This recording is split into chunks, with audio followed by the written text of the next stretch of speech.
Hi, I'm Jon and I have my friend and co-worker, Spike Robinson, and who's doing a funny smile. And what lovely hair you have today, Spike. Ah, what a Yeah, thank you. fantastic Thank grin you. that is. Um, and we've been meaning for quite some time to talk about hard selling.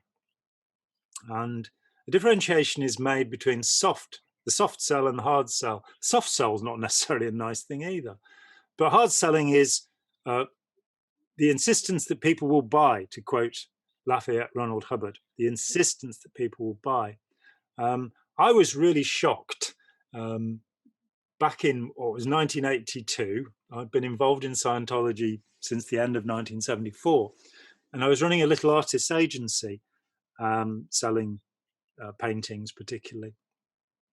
And my then wife,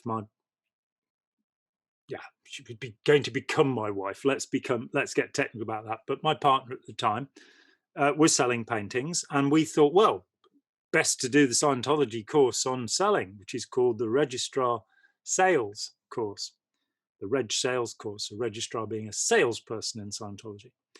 And I was genuinely shocked when I was exposed to the hard sell materials because I realized that these had all been used on me. And you have these ridiculous interviews. The longest I had was 13 hours, where I had a Scientology salesperson and a money lender. And there must be a worse word for money lenders. His name was Lee Lawrence, and I imagine that by now he is long gone. But Usurer? yeah, well, yeah, Not there quite. must be lots of nasty words but I know usually a few nasty words, but not anything I can say on air. okay. But basically, he wanted 30% interest, which was inordinately ridiculous. And for 13 hours straight, they sat there trying to persuade me to spend however many £1,000 it was about £7,000, which would probably be the equivalent of about £40,000 now, I should think.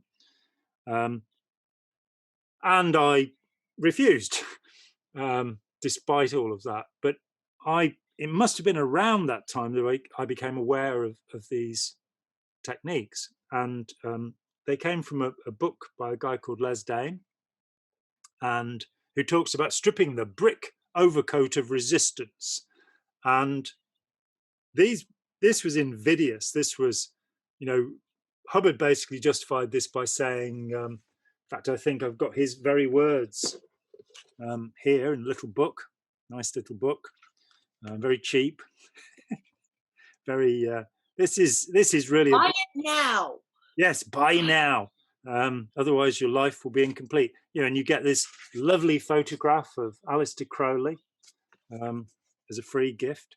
That's not Um, all. it, he Hubbard says in the governing policy of Scientology, which I never saw as a member. There's so much material you don't see. The governing policy of Scientology is to make money, make more money, and make other people produce so as to make money. So that's the essential principle of the religion of Scientology. And he said, talking of, he said in a dispatch called "What is Life Worth? The Importance of Hard Sell." Hard sell, and that's all in capital letters, is a must in capital letters in dissemination and selling of services and materials. And elsewhere he says, you tell him that he is going to sign up right now and he's going to take it right now. One does not describe something, one commands something. You'll find that a lot of people are in a more or less hypnotic daze and they respond to direct commands in literature and ads. Hard sell means insistence that people buy. He also says, never in capital letters again, shouty letters, never let anyone simply walk out and never let a student leave or quit. Introvert him like a bullet. You have to be willing to invade privacy, very definitely. Recruits don't have any rights. So The This is whole a fundamental principle, an approach in mm, Scientology. well, just the whole idea of having to sell something that somebody may or may not actually want. One of the things that I have always found a hard thing with, I won't mention the company, but there's a rather large company here that can you can sell, get a teddy bear about yay big for $80. There, I've named the company pretty much. But when I was working for them as a seasonal employee umpteen years ago, I could not, I transferred from the phone department to the embroidery department because I could not live with myself doing the upsell. Mm. That is, people call to order a bear, which is fine. They want to buy that overpriced bear, go ahead. Yeah, But then you had to, you were required by, your job to policy. suggest two things that they might want in addition to that, or even at the stores. Do you want to do this? Do you, what you can't just get the stuff that you want. It would be like if I went to pick up a packet of bread and the person checking me out was required to go, I noticed you bought some bread. Would you like like a jar of jelly with that too? Oh, well, and that we had to, or sometimes you're having to get the little card, the savings card, and people are annoyed enough to yell at the poor cashier without realizing that that cashier is being recorded and forced. They have to ask 3 times and get a refusal 3 times before they can let you go. "No, I don't want your stupid savings card. Leave me the alone." Mm. Well, I That's mean, I discovered in looking at Scientology's course that they'd actually been recording these interviews, that they were meant to, that there would often be a person in the room next door listening in on the conversation and coming into tag, that they would maintain a folder of your strengths and weaknesses so that mhm, they could go after particular things. mhm, And, you're basically pushing somebody. mhm, Many years ago, my mum needed an adjustable bed. She was in her early 80s, and so she needed a bed she could sit up in. And so we had this salesman come over, and he spent 20 minutes giving her the pitch. And at the end of it, she said, "Well, that's fine, but it's my son who's going to make the decision." To my amazement, he just turned to me and gave me the same pitch, word for word. So by the time I was finished, he was in tears. Um, because he needed to have it explained to him what he was. And the particular thing that I put over to him was that I knew before he arrived that I could buy this bed for half. He wanted £2,000 for it. I knew a place where I could get it for 1,000. Subsequently, I found a place where you could buy it for £300, the same bed. And I knew that he was taking £500 of that. And he kind of told me that he went and visited people after he'd sold something to them, and that he was a Christian. And it was shortly after that that he started crying, because I wasn't unpleasant to him. I just led him to look at what he'd spent his life doing, and seeing the timeshares, for example. Our friend Rex has written about that. That he was scammed into buying a timeshare in a holiday home. mhm, And when you start looking at the training manuals, I have a friend who is from France, and he actually trained with, he did 2 days with one company after another, learning their sales techniques. And he said he got to this point, he was selling a set of porcelain, a porcelain dinner service to somebody, to this elderly lady, and he sold her the dinner service. And he put the contract in front of her, and then he said, "You really shouldn't sign this because it's a scam." And you yeah, know, he did not become a salesman because he'd been exposed to all of these tricks, all of these ways of getting somebody's sympathy, and then hammering in um, some way of getting around them. I mean, I noticed on the screen in the notes that you sent me over that you talk about Anthony Pratt-Karnis, and in the Yes. Science of Social Influence, edited by the wonderful Anthony Pratt-Karnis, um, he describes, I think it's 107 basic techniques of influencing another person. Things like the foot in the door technique of getting somebody, and you there are so many. I mean, one I remember from Zimbardo's book on social influence was where you would take an item up to the counter, and the guy behind the counter would misread the price label on it, and he'd go under what it actually said and then sell you something else. So he's got you thinking you've pulled one over on him, so that Uh-huh. he can then sell you some, so you've bought a pair of pants, as you'd call them, for $17 instead of 27, and you then bought a belt to go with them for $40 or whatever. There are all Uh-huh. sorts of techniques. Um, Do we want to go through the techniques here? all 107 of them. Yeah, Or let's what we have here, the most egregious foot examples. in the door. Give us foot in the door first and explain them. A small request precedes a larger request. So first, you want to buy this little sticker. Oh, okay. Well, you bought the sticker. Now you need the sticker mount. Now you need the sticker mount cozy. Now you need the sticker mount cozy rack. This is like the famous pet rock of the 1970s, which started out as a funny joke, but it got to be that you could not only buy a pet rock, you could also buy a little bed for it and a little coat for it, and all of this sort of stuff. Um, I Now mean, we have USB powered pet rocks. well, and about time too, frankly. Yeah, yeah, yeah, yeah. So, I mean, the example we've got written down is that you buy some cushions, they then sell you the sofa. Yeah, yeah. That's foot in the door. You then have door in the face. Want to tell Mm. us about that? Okay, the door in the face, this is sort of the opposite, where a large request is followed by a smaller one. This is also sometimes used by teenagers trying to get something from their parents, Mm. where, can I go to this wild party where there's going to be beer and everything and we're going to go away for a week? No, of course not. Okay, can I go away for a weekend with this? Oh, okay, fine. Yeah. So that it's a smaller request once we've kind of opened up to a bigger one. So once you've agreed, the trying to sell you a Cadillac so that then they can sell you a Ford. Yeah. Fair enough. We then have that's not all.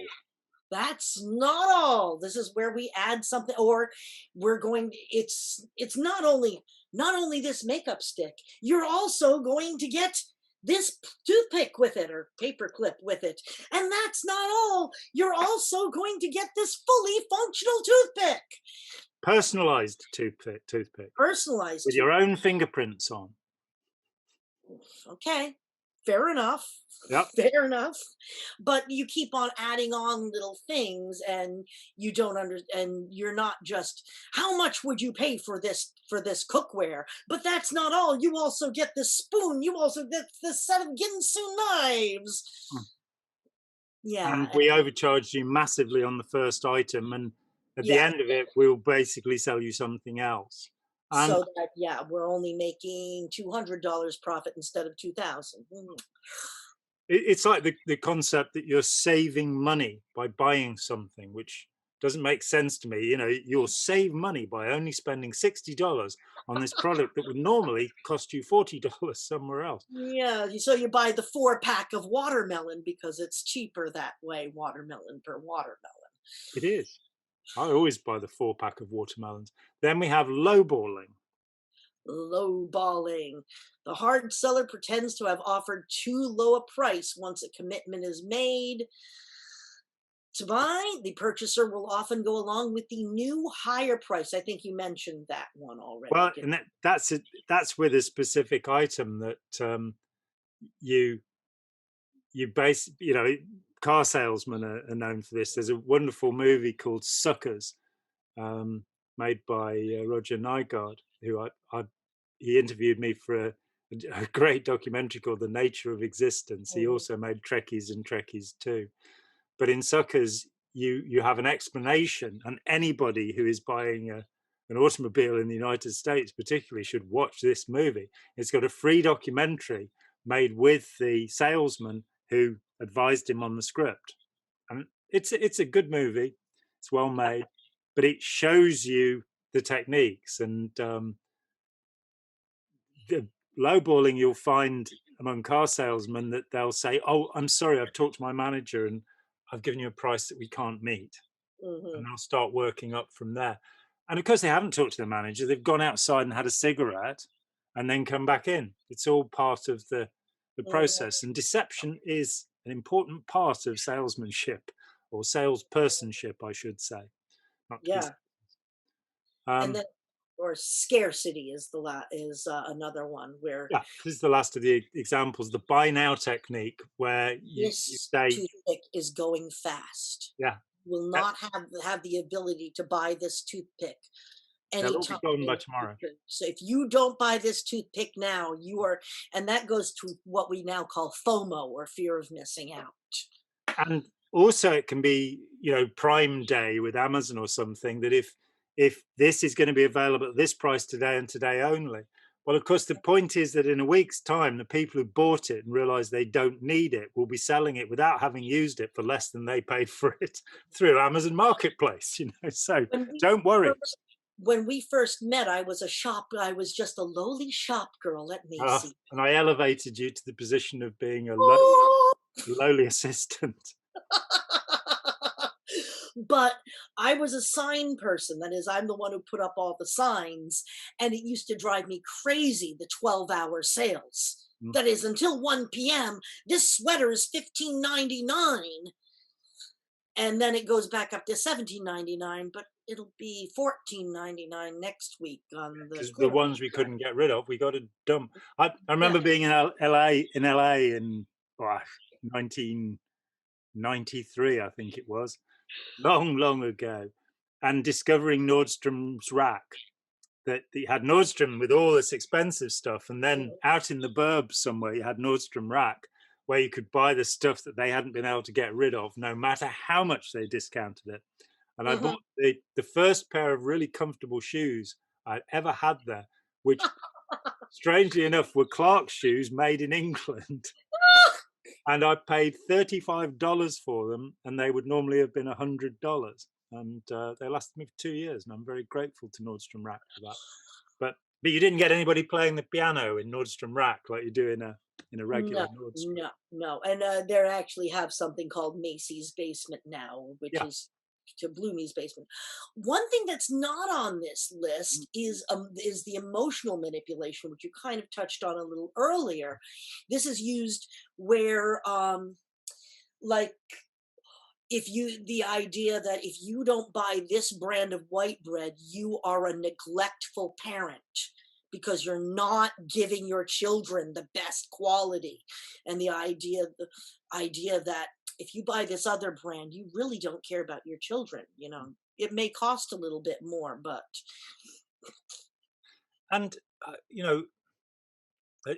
as anybody who watches me waffling will know, I'm a huge fan of Eric Fromm, and no. he put forward the basic argument that probably about two-thirds of people are looking for approval from the outside, so keeping up with the Joneses and buying things that will make them seem normal. That great thing in the 50s where this idea of normal came in, and people would go to psychiatrists and say, "Make me normal," not realizing that being average isn't actually a good idea. You know, Or every single woman practically on this planet, we're now taught that if we don't buy a certain amount of cosmetics, we're ugly without our cosmetics on. I mean, yes, I did put a little bit of cover on to cover up some various little spots that I have and today, your hair's turned a funny color. and my hair's turned a funny color. No, I didn't dye this. I'm a natural purple. That's fake news. Yeah, natural purple and green, natural iridescent. I mean, that enters into a whole other subject, and maybe if we stop here and talk about in another video, which we can do immediately afterwards, so we'll have more videos to show. Talk Ooh. about the way that ideas of beauty are imposed in our society. But let's. I think we've covered some basic points here. I will absolutely recommend Prakhar and Aronson's Age of Propaganda as a way of realizing that even Greenpeace use selling techniques on their followers. And they do a beautiful example of that, showing the handwritten, apparently, Greenpeace, the different sized envelope, which will be a manila envelope to show you they're environmentally friendly. That that the tricks and traps of PR people are everywhere. But Mhm. let's finish up this one, and then we'll Oh, yeah, because make there's some quick still a comments couple afterwards. couple others. Okay, go ahead. There's the sex appeal, which anybody who watches a beer commercial knows that if you drink this brand of beer, beautiful women will come and make out with each other on your lawn. Hopefully. Yeah. I mean, it can sometimes backfire. Marlboro was a brand of Mhm. cigarettes for women. They originally, I believe, had pink filter tips, and they invented the Marlboro Man with the idea that this would sell to women, and it didn't. Mhm. It sold to men. Or another backfiring one was they were trying to sell to men Dr. Pepper for a while, where it was manly and this drink is not for women, which off a whole bunch of women Mm. because it's like I rather like Dr. Pepper though. I'll actually drink Moxie as my Moxie, which is even worse. Whatever happened to proper root beer? You know, I things like the root beer famous the too. famous Blue Sky root beer. Do you remember that? No, You could no. buy a Oh, yeah, piece of it. You know. I'm actually in the Hannaford area where there's a company called Hannaford's that has they have their own little small brewery of root beer and it is excellent. Well, here's something that is not widely known. The sarsaparilla root, from which root beer was originally made, in 1911, chemists synthesized from the sarsaparilla root a drug which is now called MDMA or ecstasy. Oh, really? So when you look at all of That way I like root the beer. popular soda drinks, you had colas, which had coca leaf added to them. You know, they were all medicines originally, Yeah, yeah, meant to yeah. cure your dyspepsia with Pepsi Cola, Mhm. and meant to give you sharpness of brain. Was Coca Cola's original pitch in the 1890s? Take cocaine, you'll feel sharp. You know, Well, there used to be cocaine tooth drops for children. absolutely. You know, Like, why would you want to hype your children up even more? yeah, Eee. Coke wouldn't be the thing to do. That there was, I think it was called Quiet Nyquil. Nights, which was a laudanum or opium mix that was sold when Mm. my grandmother was a child in the 1880s. And quiet moments, quiet moments. Give your child some smack. Get them. Well, my grandmother used to recommend you for teething children was a bottle of brandy. It was a little bit on the finger, on the gums for the child, and then the rest for the mother. Yes, yeah. Well, the mother would certainly need it, though. My Yeah. children all did their teething fairly quickly, thankfully, for anybody who's worried about that. Yes. Yep. You wanted to add some more I beyond was the thinking, quiet oh, moments? there's a very, very important thing to remember in some sales is that, particularly the door to door magazine sales, door to door product sales, is that a lot of the people who are doing these sellings are in a de facto cult Yeah. themselves and are being forced to use these techniques or any MLM. Is Multi-level marketing. multi-level marketing and all of their techniques that they're basically victims themselves victimizing others. So it's a very sticky situation where, you can hate on the people giving you those doing those techniques to you, but really so that a lot of the time when the kids come round to your door selling magazines, although in your country they do what, soaps and things instead of magazines. Yeah, there'll be kitchen products generally. Fair enough. And we do have a kind of licensing system here. They do have to have Oh, a license. so they're because in this country, it's a really they basically take, kids in their gap year between high school and college and say, "You wanna make money while traveling around the country?" And it's like, "Yeah, In that a sounds van. cool." Yeah, and then they take the kids way away from any support of their family, and the young women will be sexually assaulted, they'll be on drugs, they'll be beaten if they don't make the quota. I've heard horror stories. And a lot of your traveling salespeople, adult and adolescent, are induced into this nightmare of a life. And then they get out of it, and then they never realize, because they never process it, that they were actually in a de facto cult. So that's a very important point to put in. Yeah, and from cult we might say a harmful group. And You're if right, if destructive. somebody does Yes. knock on your door, some young person, then get into conversation with them and say, where are you from? How Mhm. long is it since you've been home? A Would you lot of like to the call your mum and dad? Here's a phone. the other thing is also, unfortunately, and this sounds awful, but don't turn your back on them, because a lot of the time they're Bring the being phone given to the door. yeah, they're being given a narrative that these are the Joneses, these are they call them Joneses, that and then you should there's all sorts of little scams where they'll pretend to faint, and poor person will go off, get a glass of water, and while they go off get a glass of water, they'll go into your medicine cabinet and steal all your drugs. Or your Oh, but silver. Not that I have yeah, any silver, I must say, but is there anything you would like to say or ask? I don't think so. I think we've kind of wrapped it up now, but the idea is that, yeah, you have to, the idea that you're having to sell something to somebody, that you must sell, and they're pushing your emotional buttons to get you to buy more, buy more, buy more.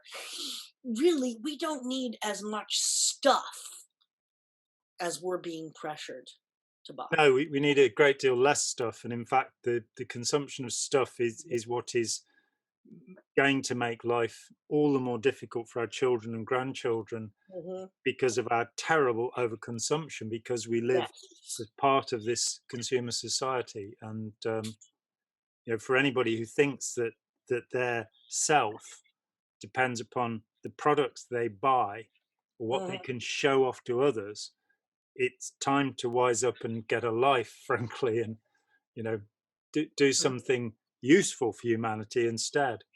Though, of course, your poodle may need to be primped in the French fashion, and dyed pink, and have a nice little tartan wrap to wear. We are not including things like that. So this has been us talking a little bit around the subject of hard selling. And thank you very much for your time. I'm John Atack. And I'm Spike Robinson. Thank you. Hi, John here. Thanks for watching. We'd appreciate it very much if you would click like, as well as subscribe, and click the bell for notifications. Every dollar helps, and we welcome new patrons on Patreon, or you can make a one-off payment with any currency through PayPal. Thanks so much.